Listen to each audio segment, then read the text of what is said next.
वैसे साथियों, आप सभी का स्वागत है हमारे YouTube चैनल स्वरान एकेडमी क्लासेस पर। हम यहाँ उपस्थित हुए हैं मॉड्यूल 12 लेकर गतिविधि 2 की और गतिविधि 4 और साथ में ही मुख्य प्रश्नोत्तरी। आपके लिए मॉड्यूल 4 दिसंबर से अवेलेबल होगा उत्तर प्रदेश में और बाकी जगहों पर भी, यानी सभी राज्यों के लिए ये है, सेम है, इसमें कोई डिफरेंस है नहीं। तो इस वीडियो के माध्यम से सभी लोग अवगत हो सकते हैं। और अगर उससे पहले आप हमारे चैनल पर नए हैं तो सब्सक्राइब करना बिल्कुल ना भूलें और शिक्षक साथियों के ग्रुपों पर और बाकी अपने साथियों को शेयर करना भी कृपया कर ना भूलें। तो आइए शुरू करते हैं आज का ये वीडियो जो मॉड्यूल 12 पर आधारित है। सबसे पहले हम गतिविधि 2 करेंगे, अपनी समझ की पड़ताल करें। देखिए ये अपलोड होगा इस तरीके से।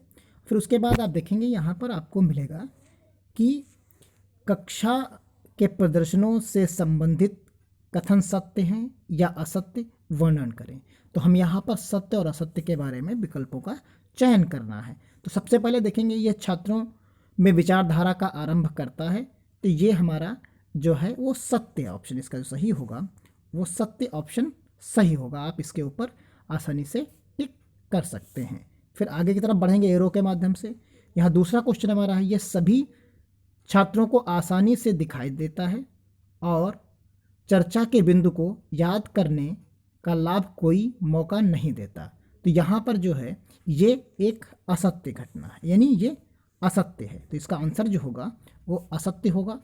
अगला देखते हैं, यहाँ पर इसमें एक सक्रिय छात्र भागीदारी होती है।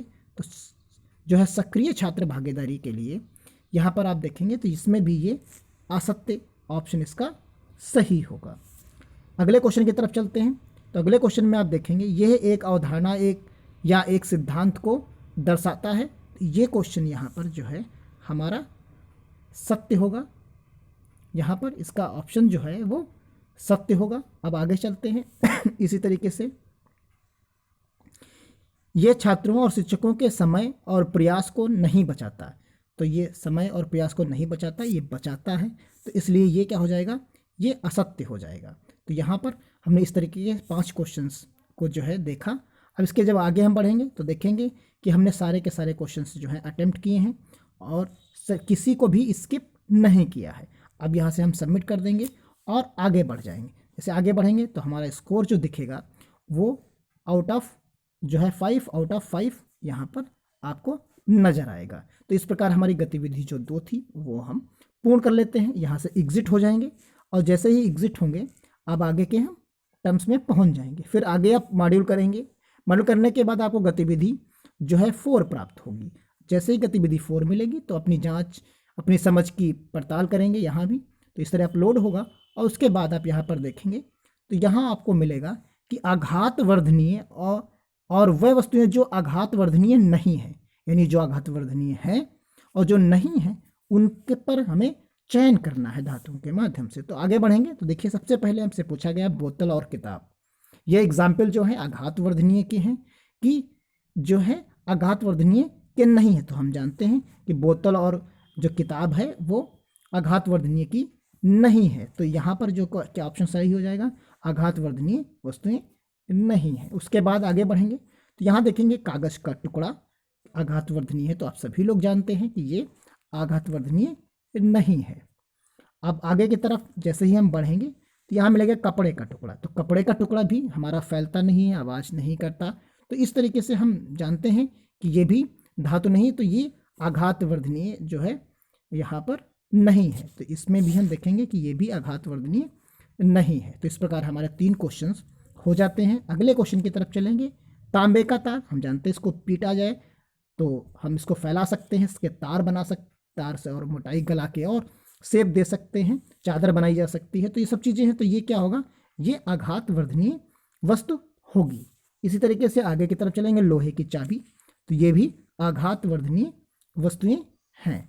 आगे की तरफ एल्युमिनियम का टुकड़ा, तो ये भी एक आघात वर्धनीय क्वेश्चन से ये हमारे लगातार जो मिले ये हाँ थे, यानी 3 शुरुआत के गलत थे और 3 ये आखिरी के सही थे। तो इस प्रकार 6 क्वेश्चन हमें मिलते हैं। यहाँ भी हमने कोई क्वेश्चन स्किप नहीं किया और अब यहाँ से हम सबमिट कर देंगे। जैसे ही हम सबमिट करेंगे तो हमें मिलेगा कि स्कोर हमारा दिखेगा कि हम स्कोर जो पाए हैं वो 6/6 पाए हैं, और यहाँ से एग्जिट कर लेंगे। जैसे ही एग्जिट करेंगे तो आगे का मॉड्यूल करना होगा, हमें आगे का मॉड्यूल करेंगे, उसके बाद हमें लास्ट में प्रश्नोत्तरी मिल जाएगी। अब जैसे ही प्रश्नोत्तरी मिलेगी तो हम आगे बढ़ेंगे। देखिए पहला क्वेश्चन आपको प्राप्त होगा यहाँ पर।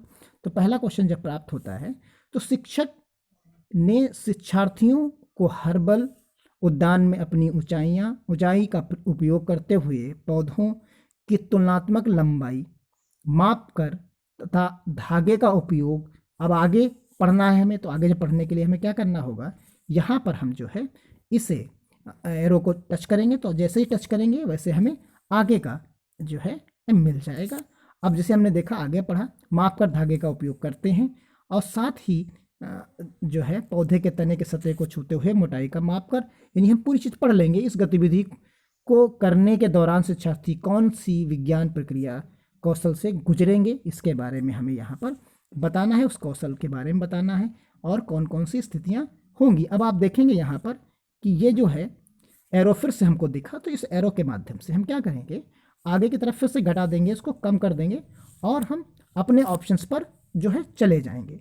जैसे ही हम अपने ऑप्शंस पर जाएंगे तो हम देखेंगे कि यहाँ जो हमें मिलेगा, तो ये पूरे 3 ऑप्शंस मिलते हैं। इसमें से 3 ऑप्शंस में आपको कौन सा सही मिलेगा, इस पर हम देखेंगे।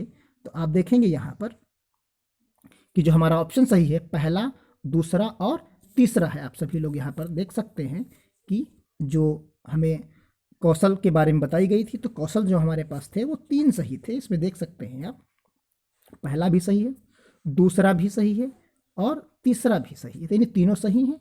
तो यानी हम जिसमें हमें पहला, दूसरा और तीसरा ऑप्शन मिलेगा वही हम कहेंगे कि ये आंसर सही है। तो इस प्रकार हमारा जो आंसर सही होगा वो आंसर सही होगा पहला और दूसरा, तीसरा, इस तरीके से हम यहाँ पर कह देंगे कि ये ऑप्शन हमारा सही होगा। आगे की तरफ बढ़ेंगे, तो जब आगे की तरफ हम बढ़ेंगे तो आप देखेंगे कि अगला क्वेश्चन मिलेगा, तो उसमें भी इसी तरीके की चीज़ करनी है हमें। इसमें भी हम एरो के माध्यम से इसको पूरी डिटेल में ले लेंगे, और डिटेल में जैसे ही लेंगे तो हमें कुछ इस तरीके का इंटरफेस नज़र आएगा।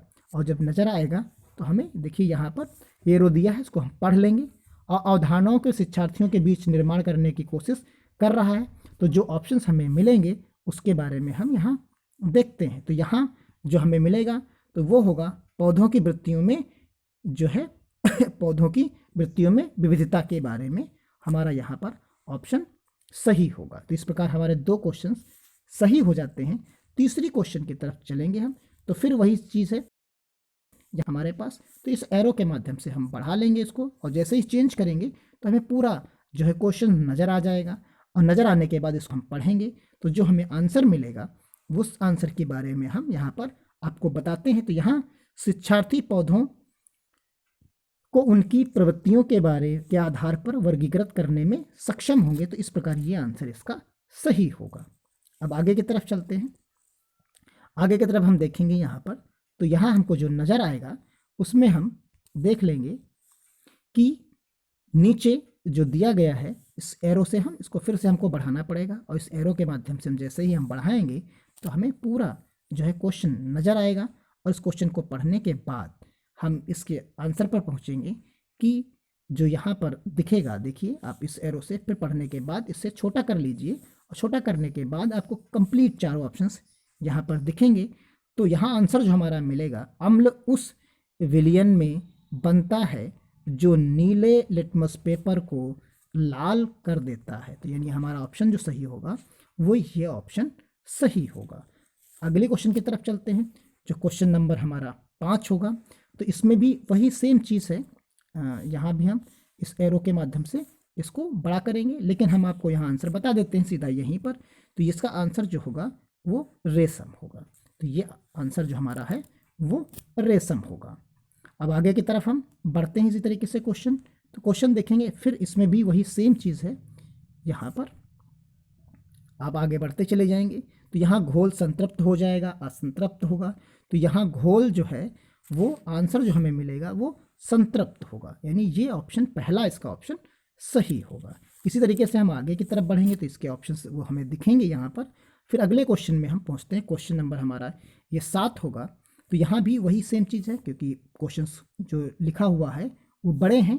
तो इसमें हम पढ़ने के बाद देखेंगे, आप छात्रों को ये महसूस करने में मदद करना चाहते हैं कि सभी दुनिया मनुष्य के लिए श्रव्य नहीं है, और आपकी जो है में सबसे प्रभावी कार्यनीति क्या हो सकती है। तो इसमें अब ऑप्शंस हम देखेंगे, तो ये ऑप्शंस हमारा जो सही होगा वो ऑप्शन सही होगा परियोजना, यानी हमारा जो ऑप्शन सही है वो परियोजना है। इस तरीके से क्वेश्चन हमारे जो हैं वो सॉल्व हो जाते हैं। क्वेश्चन नंबर 7 तक हम पहुंच जाते हैं। फिर क्वेश्चन नंबर हम 8 की तरफ चलेंगे, तो सेम यहाँ भी वही प्रॉब्लम है। उसी तरीके से हम इसे पहले बड़ा करेंगे, फिर इसे छोटा कर देंगे, और हम अपने ऑप्शंस को यहाँ पर देख लेंगे। तो यहाँ जैसे ही हम ऑप्शंस को अपने सारे देखेंगे, चारों ऑप्शन जहाँ पर हमें दिखेंगे, तो ये ऑप्शंस हमें यहाँ पर चारों दिखते हैं। तो यहाँ विद्यार्थियों को गतिविधियाँ करने, तो विद्यार्थियों को गतिविधि करने के लिए सभी कक्षाओं से दूर खेल के मैदान में ले जाएं, तो खेल के मैदान में ले जाएं, तो ये ऑप्शन हमारा यहाँ पर सही होगा। अब अगले क्वेश्चन की तरफ चलते हैं, क्वेश्चन नंबर 9 की तरफ। तो यहाँ भी आपको वही चेंज करना है, यहाँ चेंज करेंगे, और आगे की तरफ हम ऑप्शंस हमको सारे दिख रहे हैं, आप आसानी से पढ़ सकते हैं। तो यहाँ जो ऑप्शन सही होगा वो सभी के दृष्टिकोणों का मिश्रण होगा। अब आगे क्वेश्चन की तरफ चलेंगे, तो इसके सारे ऑप्शंस आपने देख लिए। तो यहाँ ऑप्शन देखने के बाद लास्ट क्वेश्चन हमारा जो इसमें मिलेगा आपको, भारत में स्कूली शिक्षा के किस चरण में विज्ञान को एक अलग विषय शास्त्र के रूप में शुरू किया जाता है। तो यहाँ अलग विषय के रूप आप सभी लोग जानते हैं, तो ये उच्च प्राथमिक विद्यालय से शुरू कर दिया जाता है। तो इस प्रकार हमने 10 के 10 क्वेश्चंस कर लिए, कोई भी क्वेश्चन हमने जो है स्किप नहीं किया। और अब यहाँ से सबमिट कर देंगे। जैसे सबमिट करेंगे तो आप देखेंगे कि हमारा जो स्कोर होगा वो 10 आउट ऑफ 10 होगा। अब यहाँ से एग्जिट कर जाएंगे, और एग्जिट करने के बाद जो है हमारा ये मॉड्यूल पूरा हो जाएगा। तो इस प्रकार मैं उम्मीद कर सकता हूँ कि आपको ये वीडियो अच्छा लगा होगा। आप लाइक करेंगे, शेयर करेंगे, जो सुझाव होंगे वो देंगे, और सभी अपने शिक्षक साथियों तक इसे जरूर पहुँचाएंगे। धन्यवाद। जय हिंद, जय भारत।